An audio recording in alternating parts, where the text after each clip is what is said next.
Hello' guys, আসসালামু আলাইকুম, নমস্কাৰ। মই আজি এটা পকৰি বনাইছোঁ। কেনেকুৱা ধৰণৰ পকৰি বনাইছোঁ চাওকচোন বাৰু। মই ইয়াত কি দিছোঁ, বন্ধাকবি একদম পিহনা দি পিচি দিছোঁ।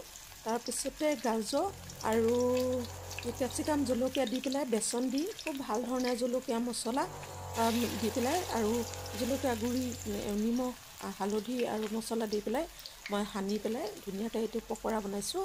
পকৰা মানে ডাঙৰ ডাঙৰ পকৰা, বৰা বুলি কওঁ আমি।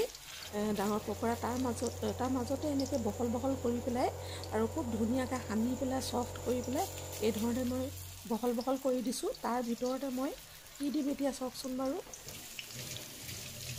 এইকেইটা অলপমান সিজাৰ পাছত মই তাৰ ভিতৰতে এই ধৰণে এটা কণীৰ কুহুমটো দিছোঁ, তাৰ মাজতে কুহুমটো দিছোঁ এই ধৰণে দুটা, আৰু বাকীকেইটাতো এতিয়া এয়া তিনিটা।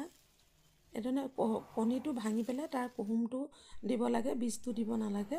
তাৰপাছত এয়া উলটিয়াই দিলোঁ। কালাৰটো ভাল নহয় কিন্তু খাবলৈ খুব টেষ্টি।